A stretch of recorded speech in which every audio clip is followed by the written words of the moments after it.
समाज की जय, भक्त समाज की जय।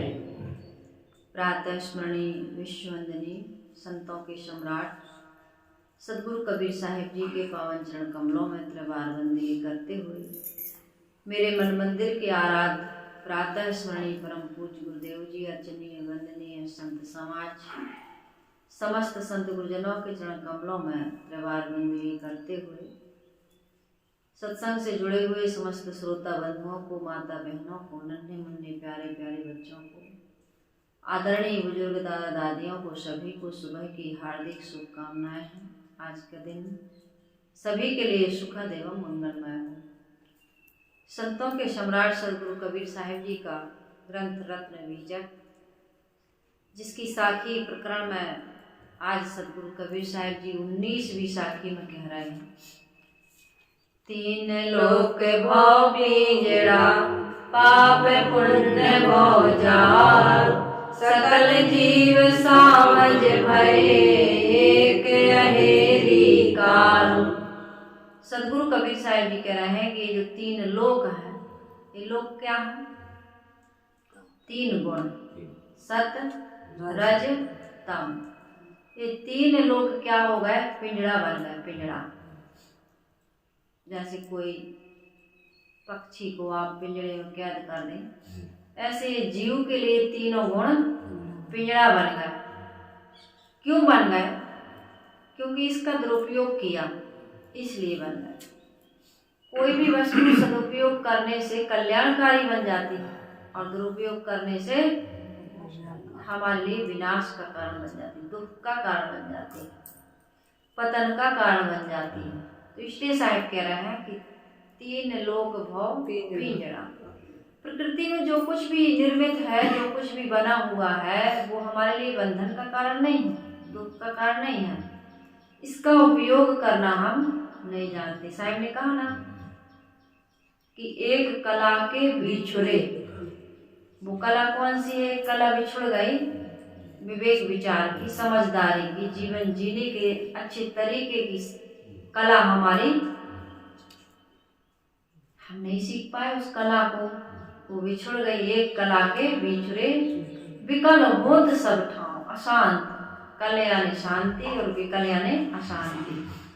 हम सब कहीं अशांति का अनुभव कर रहे हैं। अच्छा खा रहे हैं, अच्छे भवन में रह रहे हैं, अच्छे कपड़े पहन रहे हैं, बढ़िया से मनुष्य का शरीर मिला है, स्वस्थ है, नाते रिश्ते संबंध भरपूर हैं, फिर भी हम अशांति का अनुभव कर रहे हैं, दुख का अनुभव कर रहे हैं, अभाव का अनुभव कर रहे हैं। तो साहिब कह रहे हैं जीने की कला नहीं आई।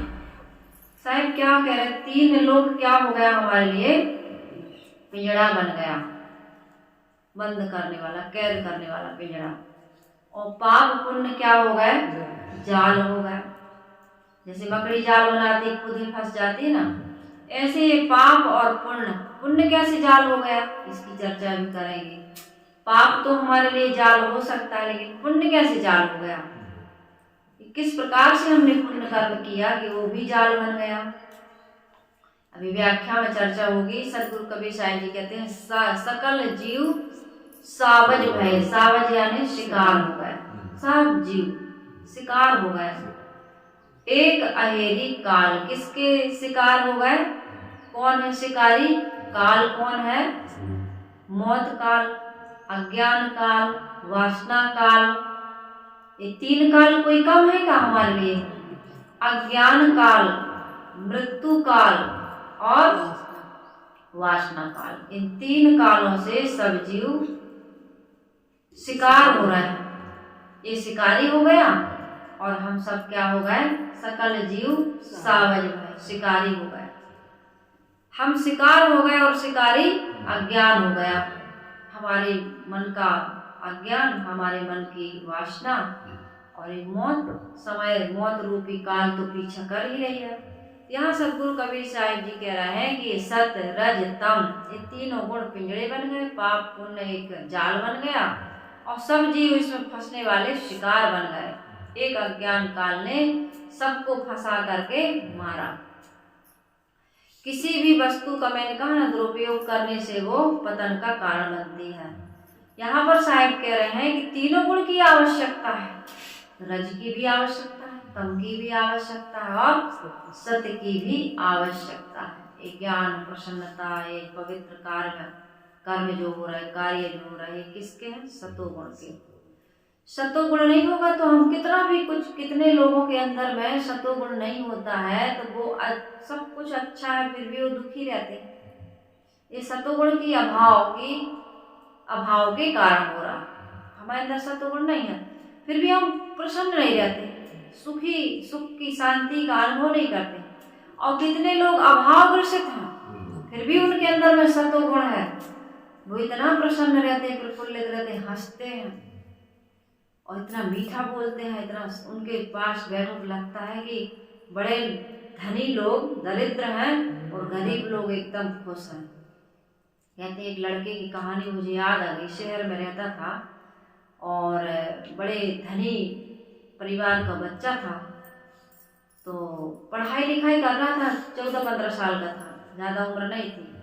तो उसके पिता के मन में ख्याल आया कि इस साल तो वीडियो गेम या जैसे मॉल में जाते हैं, वीडियो गेम खेलते हैं बच्चे, या और भी हिल्स स्टेशनों पर जाते हैं, कहीं कहीं जाते हैं, तो वहाँ गर्मियों की छुट्टी नहीं बिताएंगे, बच्चे को इस साल कहाँ ले जाएंगे? अपने गांव ले जाएंगे।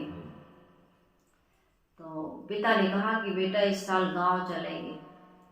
तो वो एकदम से चौंक पड़ा, क्योंकि उसको तो हाईवे की लाइट, वहाँ की हॉर्न, बड़ी बड़ी इमारतों को देखना, रेस्टोरेंट का खाना, वीडियो गेम खेलना, ये सब अच्छा लगता था।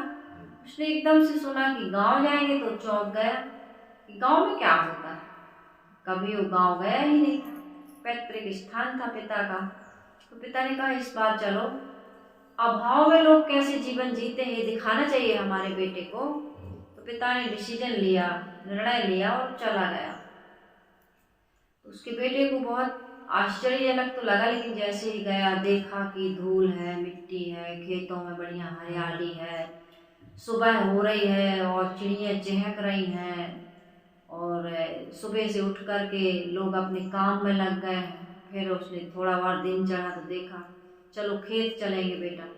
तो खेत में जाकर के देखा मजदूर काम कर रहे हैं, बच्चे वहाँ खेल रहे हैं उनके मजदूरों के, और उसने नए नए ढंग के खेल खेलना देखा कि बच्चे धूल में खेल रहे हैं, मिट्टी में खेल रहे हैं, कहीं लंगड़ी कूद रहे हैं तो कहीं पेड़ पे चढ़ रहे हैं, कहीं तालाब में नहा रहे हैं, कहीं कुछ कर रहे हैं। सब उसने देखा, बच्चा भी खेलने लगा, कहीं नमक रोटी खा के ही प्रसन्न है, इतना हंस रहे हैं, एक दूसरे के साथ घुल रहे हैं, मिल रहे हैं। उसने कहा ये तो मैंने कभी देखा ही नहीं था। इतने अभाव में भी बच्चे इतना खुश हैं, एक दूसरे से मिल रहे हैं। खुले आकाश में वो जब रात में सोया तो उसने तारों को गिनना शुरू किया। उसने तो कभी तारे देखे नहीं थे कि आसमान में रात में तारे भी चमकते हैं, और सूर्य कहाँ से निकलता है उसको पता ही नहीं था। बड़ी बड़ी बिल्डिंगों में बच्चे, जब शहरों में आप देखिए, बच्चों को पता नहीं कहाँ से सूर्य निकल रहा और कितने बजे निकलता है ये भी पता नहीं है। कैसे अभाव में रह कर के भी हम खुश रह सकते हैं वीडियो गेम्स के बिना, बड़े बड़े मोबाइलों के बिना। एंड्रॉइड मोबाइल चाहिए आज के छोटे छोटे बच्चों को, ऐसे ही वो गणित लगा लेते हैं, ऐसे ही पढ़ लेते हैं, कहीं बैल पे सवारी, कहीं भैंस पे सवारी करके बड़ा आनंद मनाते हैं, गुल्ली डंडा खेल करके। वहाँ कोई कंप्यूटर गेम नहीं है। 8-10 दिन कैसे बीते बच्चे को पता भी नहीं चला। पिता ने कहा आप चलो चलते हैं। तो बेटा चौंक गया, उदास हो गया, इतने जल्दी 8 दिन बीत गए और पिताजी मुझे लेके शहर जा रहे हैं। पिता ने कहा क्या हुआ, मन नहीं है जाने का? कहे पिताजी आने का मन नहीं था पहले, लेकिन अब ये हकीकत है कि जाने का मन नहीं। कहा तुमने क्या सीखा? कहा मैंने ये सीखा कि जीवन में धन उतना महत्वपूर्ण नहीं है। ये बड़ी बड़ी अटारियां, ये संसाधन, इनकी आवश्यकता नहीं है। ये समझ की आवश्यकता है कि अभाव में भी बहुत सुंदर जीवन जिया जा सकता है। उसके लिए प्रेम चाहिए, सादगी चाहिए, आपस में मधुर संबंध चाहिए। ये सारी बातें बच्चे ने जब बताई, पिता को संतोष हो गया कि वास्तव में मेरा निर्णय सफल और सार्थक रहा। मैं बच्चे को यहाँ लाया तो कम से कम बच्चे को ये समझ तो आई कि जीवन में इतना ज़्यादा ये भौतिक संसाधनों की आवश्यकता नहीं है। पहले के ज़माने में बिजली नहीं हुआ करती थी, मोबाइल नहीं हुआ करता था, कंप्यूटर नहीं हुआ करता था, बहुत सारी चीज़ें नहीं थी, लेकिन बच्चे खूब हंसते थे, बोलते थे, एक दूसरे के दुख सुख को समझते थे, एक दूसरे से बड़ी गाढ़ी मित्रता। आज तो व्हाट्सएप पर मित्र हैं, फेसबुक पर उनके मित्र हैं, लेकिन आसपास में कहाँ है गोलू, कहाँ है भोलू, कोई पता नहीं, उसकी तबीयत खराब है कि क्या है। अरे घर में ही बैठ कर के बच्चे एक दूसरे को, या माता पिता या भाई भाई से बातचीत नहीं हो रही, पति पत्नी से नहीं होती, ऑफिस से आए, खेत से आए, दिन भर मोबाइल लेके बैठे। तो ये बड़ा भारी रोग हो गया है। मैं ये कह रही थी कि यदि हमारे मन में रजोगुण है, तमोगुण है, सतोगुण नहीं है, तो कितना भी हमारे पास संसाधन हो, सुविधाएं हो, संपत्ति हो, हम प्रसन्नता का अनुभव नहीं कर सकते। हमारी बुद्धि में बहुत बड़ा क्या लग गया है, रोग, कि हमने चीजों को महत्व दिया,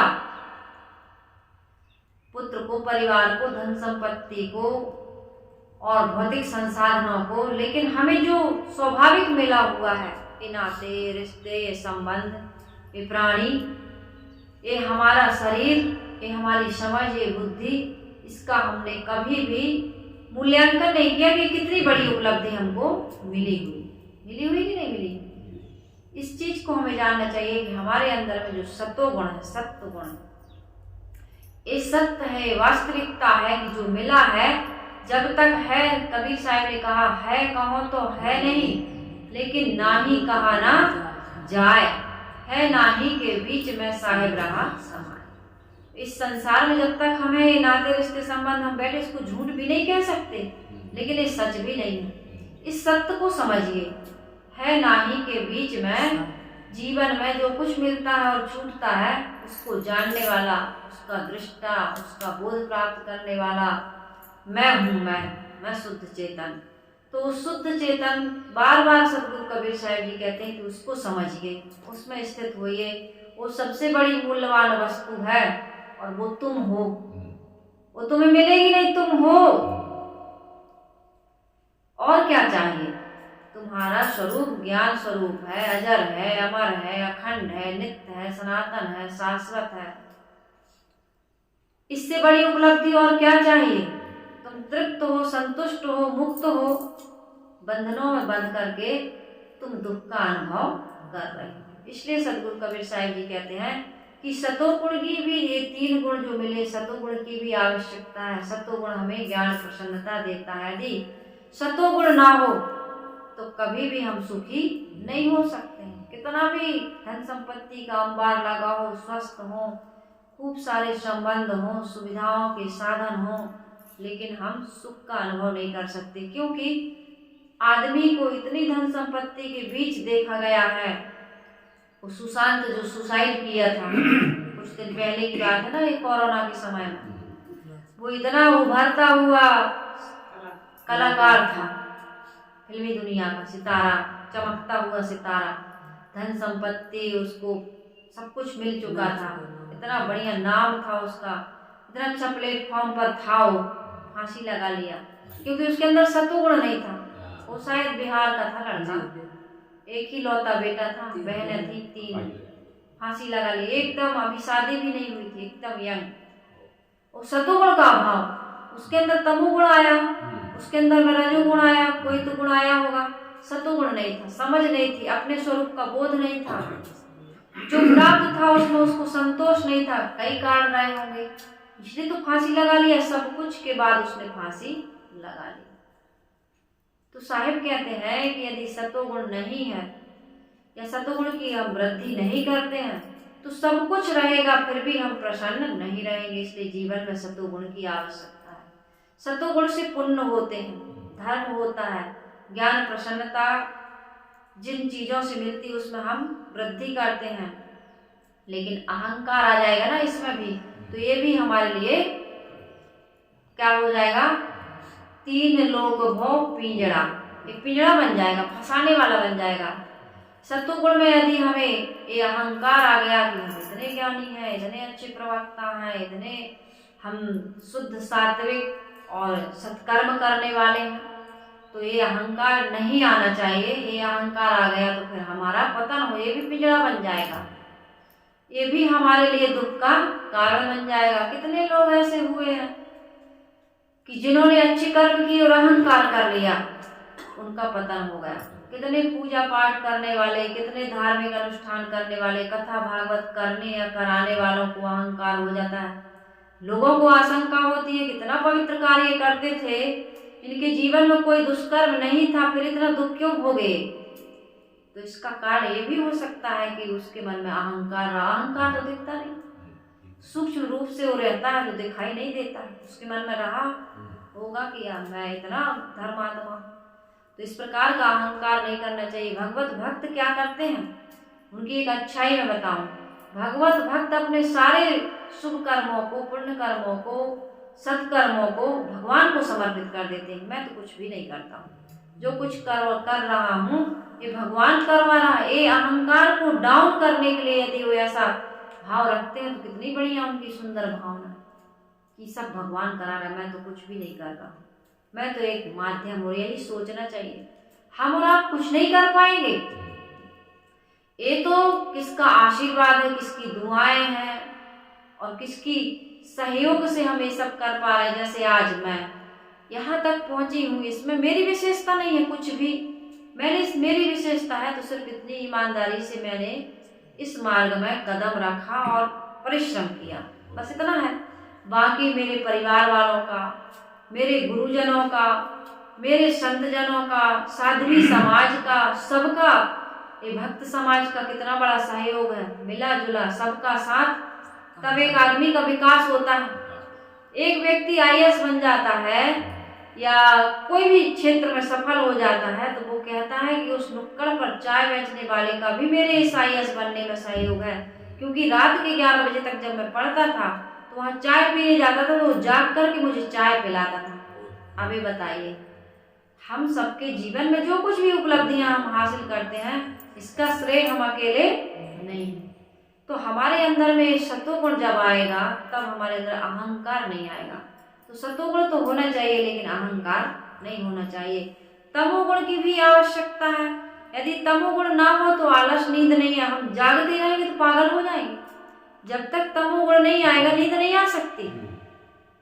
एक तमोगुण की भी आवश्यकता है, लेकिन सोते ही रहें, आलस में ही बैठे रहें, जमाई लेते रहें, कोई काम ही ना करें।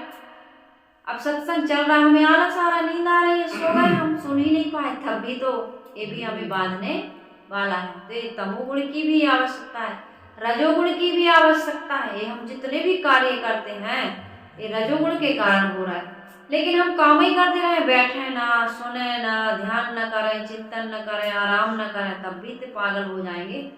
तो इसलिए सदगुरु कबीर साहब जी कहते हैं तीनों चीजों की आवश्यकता है, लेकिन इनका उचित मात्रा में सदुपयोग करते हुए यदि जीवन में निर्वाह लेते हैं, निर्वाह करते हैं तो ये हमारे लिए कल्याणकारी हो जाती हैं। और यदि सदुपयोग करना नहीं जानते, इनकी मात्रा की हमें जानकारी नहीं है, तो ये हमारे लिए पिंजड़ा बन जाता है, हमारे लिए जाल बन जाता है, ये बंधन का कारण बन जाता है, ये दुख का कारण बन जाता है। तो यहाँ पर सदगुरु कबीर साहब जी कहते हैं कि हमारे जीवन में, इधर बता रहे हैं कि गीता में भी बताया गया है कि हे निष्पाप, अर्जुन को कृष्ण ने उपदेश दिया है कि हे निष्पाप, इनमें से सत्य निर्मल प्रकाश स्वरूप तथा स्वास्थ्यप्रद है, अतएव वह सुख तथा ज्ञान की आसक्ति अहम भाव में बांधता है। सत्य भी सुख की आसक्ति, ज्ञान की आसक्ति और अहम भाव में बांध दे, मेरे अंदर इतना ज्ञान। तो इस अहम भाव में बंधने से हमको सावधान रहना चाहिए कि ऐसा तो नहीं मेरे अंदर इतना सत्गुण है तो अहंकार आ रहा। जो मैंने बताया आप लोगों को वही है। हे कौन्ते, तुम यह समझो कि राग रूप रजोगुण कामना तथा आसक्ति से उत्पन्न होता है।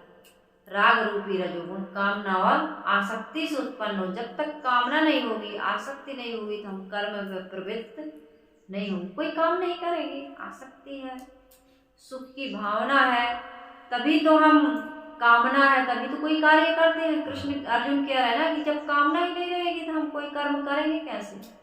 तो रजोगुण तो कामना से ही होता है, लेकिन सकाम भाव से, लेकिन सतोगुण पूर्वक कामना करेंगे, लोक कल्याण आत्म कल्याण की कामना करेंगे तो ये बंधन नहीं है, मुक्ति का साधन है।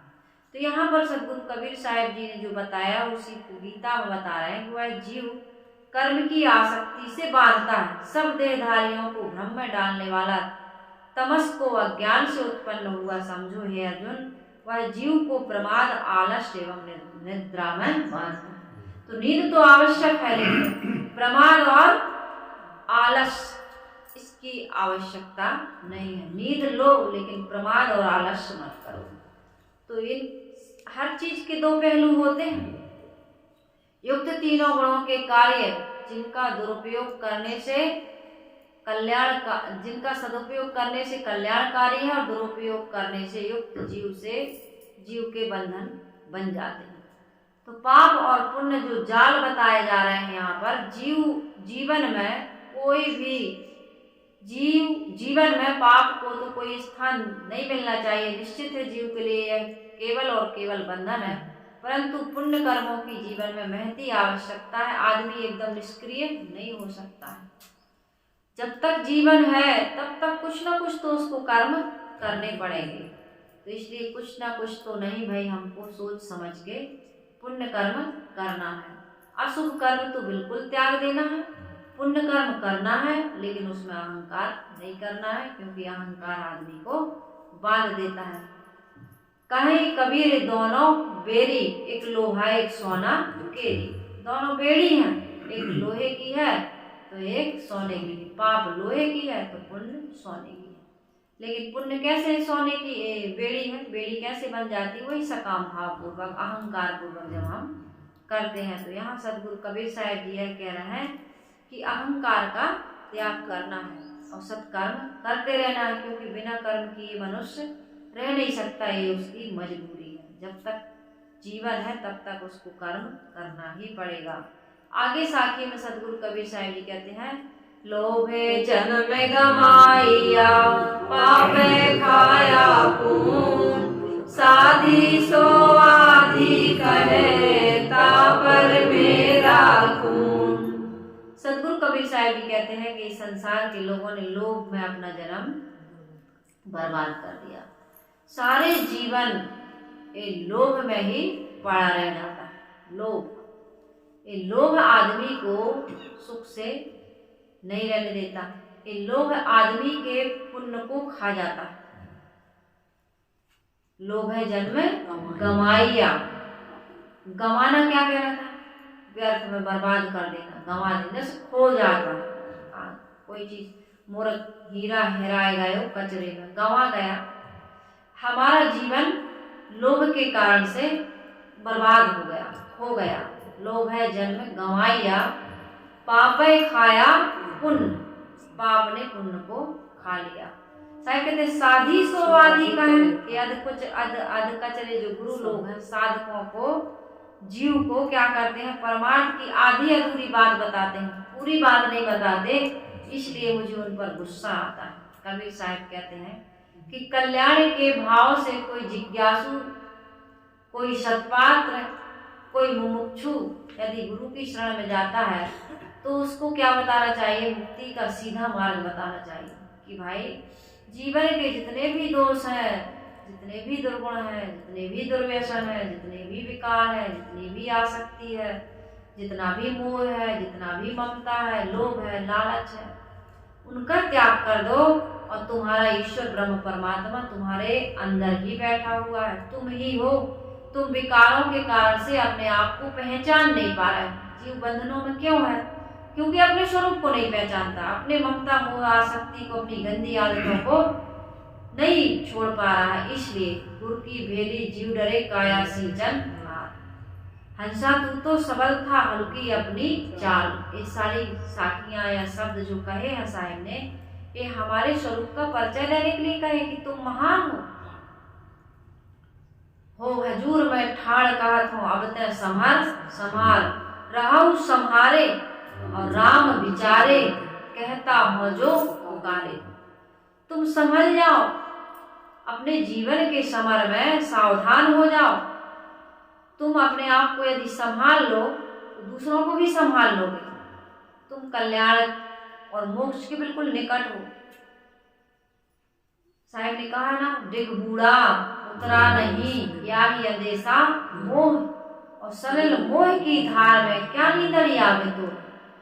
बिल्कुल कल्याण के तू निकट आ गया है मानव जीवन में।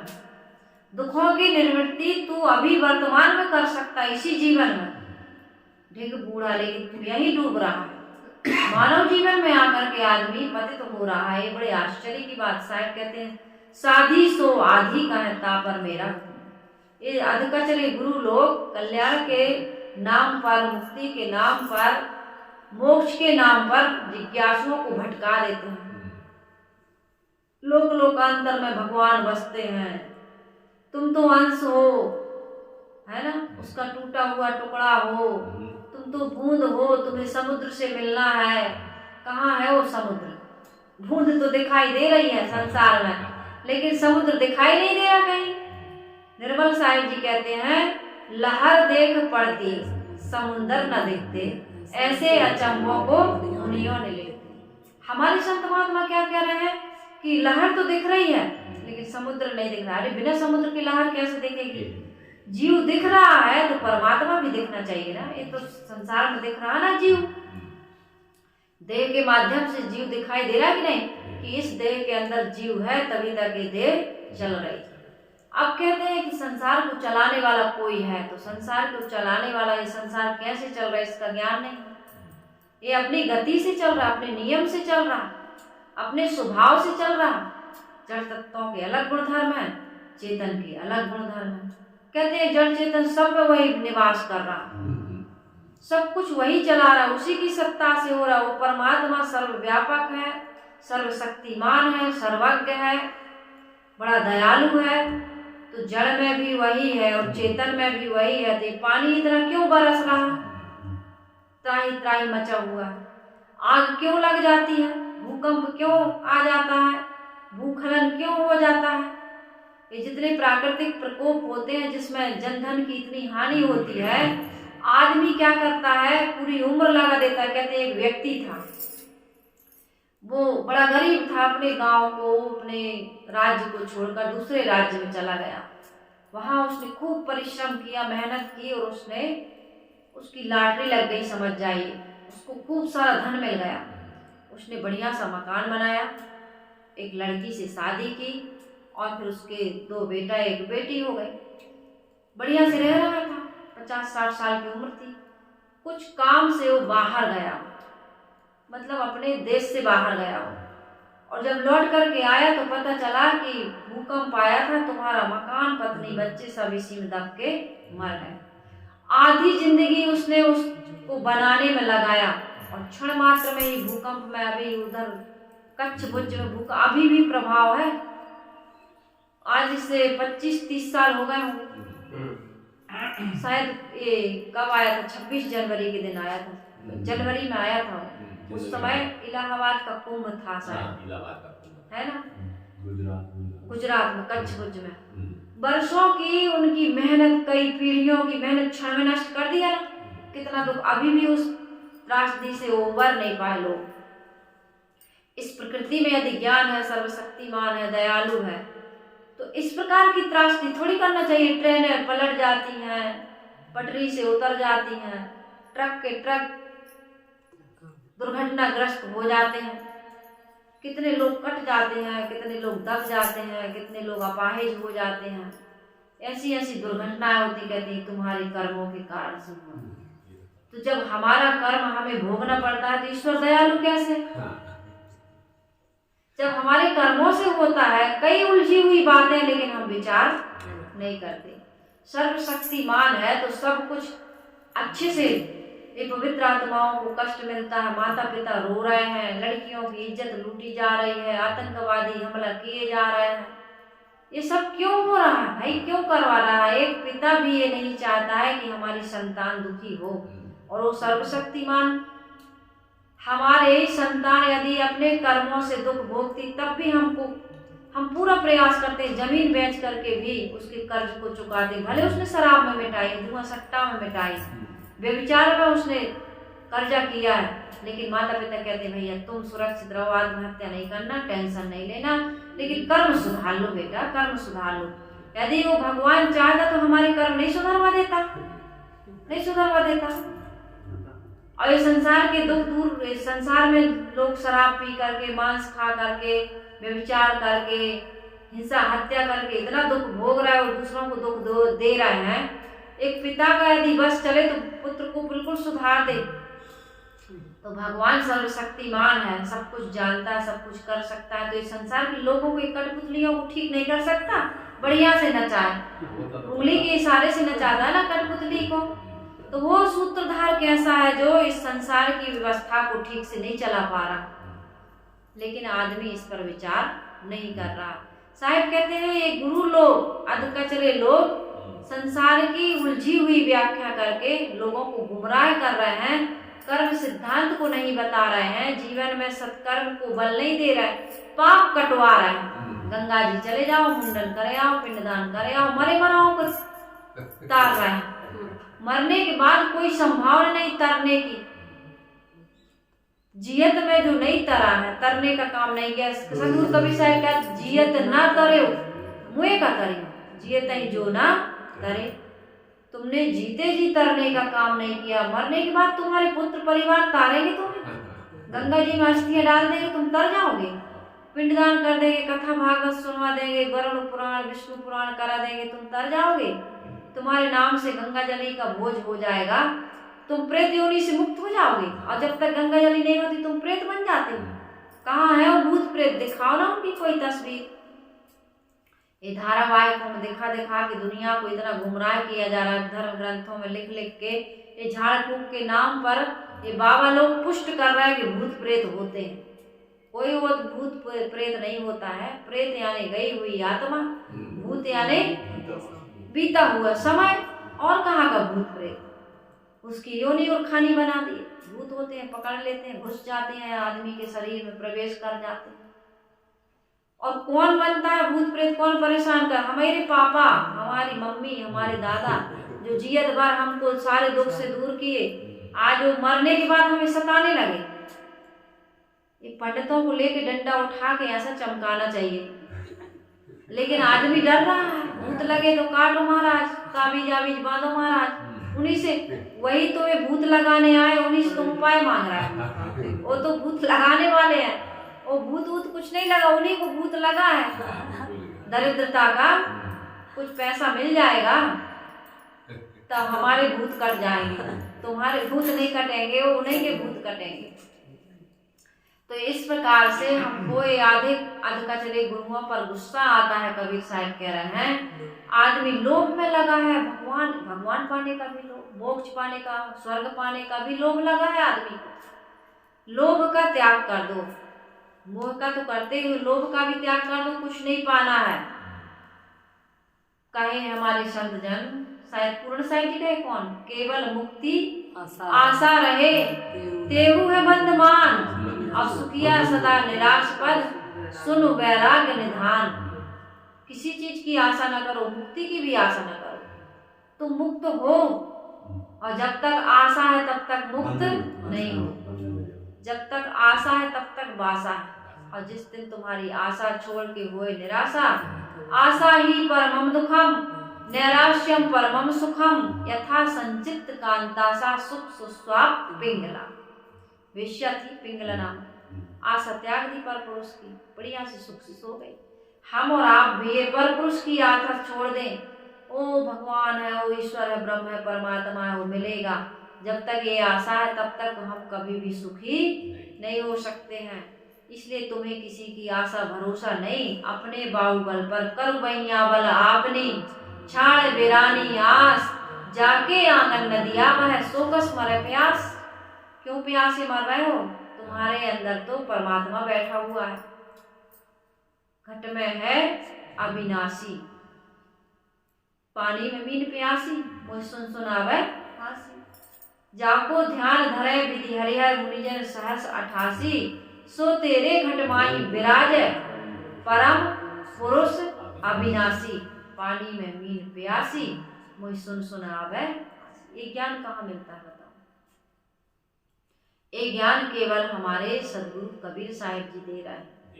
ये ज्ञान सदियों से लुप्त हो चुका था। ये पुराणों का, महाकाव्यों का ऐसा प्रभाव चला कि ये जो अध्यात्म का ज्ञान है ये प्रायः लुप्त हो गया था।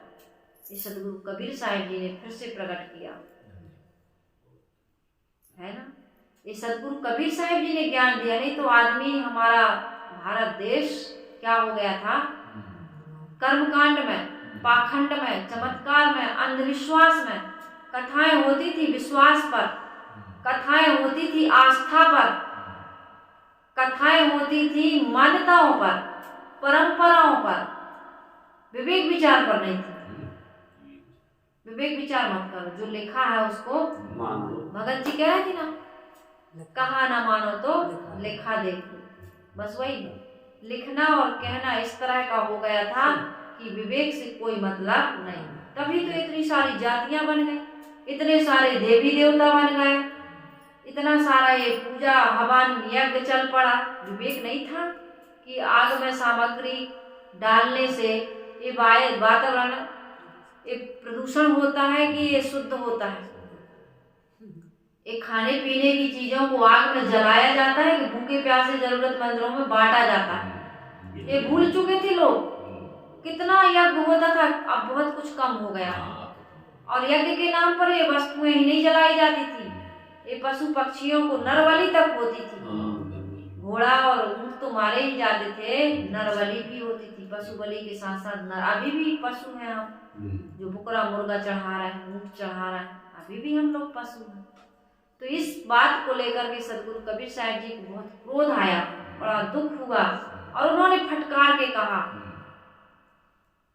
और अकेले पुस्तक नहीं लिखा सदगुरु कबीर साहिब, इतिहास में ऐसे महापुरुष हुए हैं जो बाजार में खड़े होकर के, कबीरा खड़ा बाजार में लिए लोहाठा हाथ, जो घर फूके आपना चले हमारे साथ। जो इस प्रकार की अहंता का, ममता का, अज्ञान का घर जला देगा, मान्यता का घर जला देगा, वो मेरे साथ चलेगा। मैं तो ज्ञान की मसाल लेके चौराहे पर खड़ा हूँ, आ जाओ मेरे साथ। उनको किसी का भय नहीं था, ना हिंदू का ना मुसलमान का।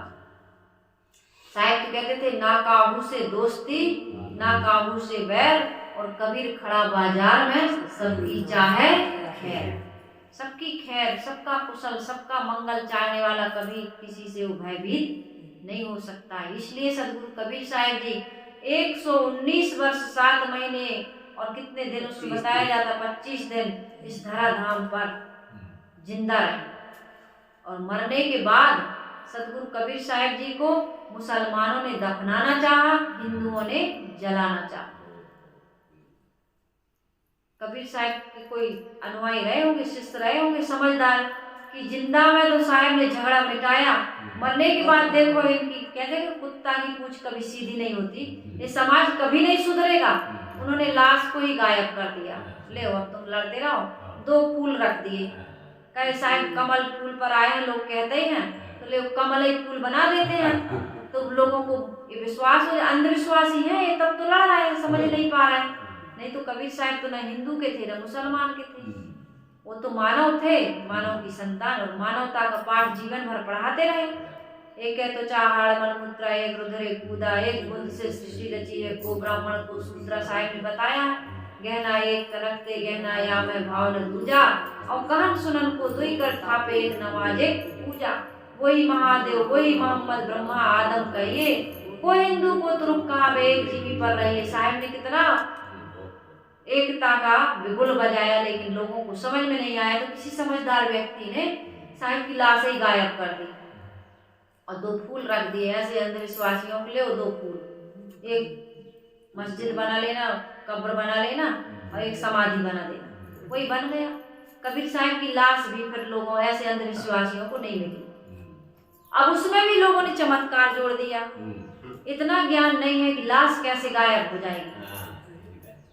भाई सदगुरु कबीर साहिब जी का शरीर था, ये इतिहास, ये अभी की बात है, 600-650 वर्ष पहले, और कुछ दिन और बीतेंगे तो कहो शरीर सदगुरु कबीर साहब जी का सब कुछ चमत्कार से जोड़ देंगे पूरा। अभी जोड़ दिए कबीर पंथी लोग।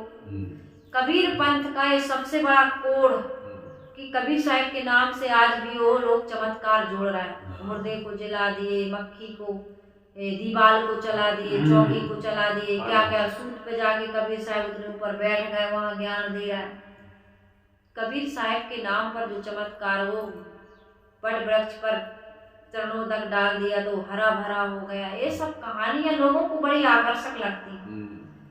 जब तक महापुरुष के उसमें चमत्कार नहीं जोड़ोगे तब तक कोई महापुरुष की जब कथा सुनते हो तो उसकी कथा ये संयम सदाचार के कारण से वो महान नहीं बनता। उसने मन इंद्रियों को जीता है, त्याग तपस्या से रहता है, वो आत्मा का ज्ञान प्राप्त कर लिए हैं, उसमें ठहर चुके, इससे महान नहीं हो। किससे महान है? उसके पास 1000 वर्ष पुराना तुलसी का पेड़ है।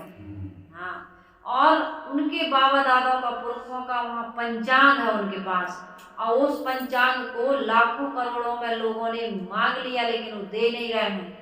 वो तो इतने सिद्ध बाबा हैं, वो तो चुटकी में राख उठा के यदि आपको दे दे तो आपका रोग व्याधि सब दूर हो जाता है, इससे प्रसिद्धि होती। ये उनकी विशेषता है महात्मा जी। साधना, संयम, ज्ञान, वैराग्य, त्याग, स्वरूप स्थिति, ये विशेषता नहीं।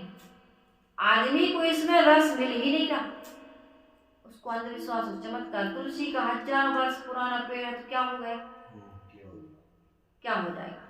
और आपके बाबा दादों का बहुत पुराना पंचांग है तो अभी भी तुम उसको सुरक्षित रखे हो तो उससे क्या हो रहा है भाई? क्या लाभ हो रहा है? तम्बाकू खाना छूट गया कि तुम ब्रह्मचर्य से रहने लगे, कि तुम्हें आत्मा में स्थित हो गए, कौन सा लाभ हो गया? क्या तुम्हारे मुंह से गाली नहीं निकलती? क्या तुम्हारे मन में ईर्ष्या, क्रोध, मान, छल नहीं आता? कौन सी उपलब्धि हो गई? ये कोई उपलब्धि नहीं है। उपलब्धि तो यही है कि उनके यहाँ इतना पुराना, वो रात में वो क्या करते हैं, वो मरने के बाद भी हमारे गुरुजी साक्षात दर्शन देते हैं। चमत्कार। अच्छा ये बताओ, मरने के बाद कैसे साक्षात दर्शन दे देगा कोई भी? शरीर ही जो दर्शन का माध्यम क्या है? शरीर, और शरीर छूट गया। अब तुम्हारे शरीर को जला दिए या गाड़ दिए, अब कैसे दर्शन पा रहे हो? नहीं, आप मानते हैं हम तो कबीर साहब के भी करें, आपको पता नहीं तो किसके किसके कर लोगे। जब गुरु जी के कर लिए तो कबीर साहब जी के करना कहाँ कठिन है। अच्छा, जिंदा में करते थे तब तुम्हारी विशेषता नहीं थी, अब मरे की बात कर लिए तो क्या विशेषता? कर भी लिया तो क्या हो गया? सदगुरु कबीर साहब जी कहते हैं, लोभे जन्म गमाया। कई प्रकार का लोभ लगा हुआ है लोगों को। पापे खा, लोभे जन्म गमाया, पापे खाया पुण्य। ये लोभ के कारण से आदमी पाप कर रहा है, इसलिए पुण्य नहीं कर पा रहा, और पुण्य कर भी रहा तो पाप ज्यादा है इसलिए पुण्य को खा जाता है। वो कहानी अलग है, काशी की हम लोगों ने खूब सुनी है। एक पंडित जी विद्या अध्ययन करने गए, हम लोगों ने सुना ना वो वाला। बदरी ने पूछ दिया पाप का बाप क्या? लोभ ही पाप का बाप। किसी भी प्रकार का लोभ हो, लोभ ना करो, मोह ना करो, किसी प्रकार के अज्ञानता में पड़ करके अपने इस जीवन को बर्बाद ना करो। सदगुरु कबीर साहब जी कहते, साधी सो आदि का है तापर मेरा, कल्याण का सही रास्ता दिखाओ। ये तंत्र के बल पर, मंत्र के बल पर रिद्धि सिद्धि दे करके भौतिक उपलब्धियां मत दो हमें। ये भौतिक उपलब्धियां तो आज मिली है, कल छूट जाएगी। जब शरीर ही नाशवान है तो शरीर से संबंध रखने वाले ये प्राणी, ये पदार्थ, ये परिस्थितियां कितने दिन तक हमारा साथ देंगी? इसलिए हमें उस आत्मा, अमर आत्मा का बोध दीजिए जिसमें ठहर करके हम आत्म कल्याण का काम करें और ये आवागमन के चक्र से मुक्त हो जाएं। ऐसा ज्ञान हमें संतों से, सदगुरु से पाना चाहिए और संत गुरुजनों को देना चाहिए। एक ही कथा, एक ही भागवत होनी चाहिए कि जीवन में सद्गुण आए, सदाचार आए, प्रेम आए, भाईचारा आए, त्याग वैराग्य से हम सब रहें, अनासक्ति पूर्वक दोष दुर्गुणों का त्याग करते हुए, सबके साथ सुंदर व्यवहार करते हुए इस मानव जीवन को हम सफल सार्थक बना सकें, स्वयं का कल्याण करें और समाज की सेवा करें। ये तभी होगा जब दोष दुर्गुणों से हम मुक्त हो जाएंगे, निर्मल पवित्र जीने की हमारे अंदर में रुचि पैदा हो जाएगी, तभी हम दूसरे के साथ सुंदर व्यवहार कर पाएंगे। तो सदगुरु कबीर साहब जी बहुत सुंदर संदेश दे रहे हैं इन 2 साखियों में। इन साखियों के माध्यम से हम जीवन को सुंदर बनाएं, ये प्रवचन अभी सुमेधा साहेब शॉर्ट चैनल पर डल रहा है। मेरा निवेदन है कि इस चैनल को आप सब्सक्राइब करें, अधिक से अधिक लोगों तक इस चैनल को पहुंचाएं, क्योंकि इस चैनल से सद्गुरु कबीर साहिब जी की वाणी या उपदेश से हम सबके जीवन में कल्याण की प्राप्ति हो सकती है, संयम सदाचार से जीने के प्रति रुचि पैदा हो सकती है। तो आइए सभी भक्त इसमें सहयोग करें। हम सभी लोग गुरु वंदना कर लेते हैं और सत्संग को समाप्त करते हैं।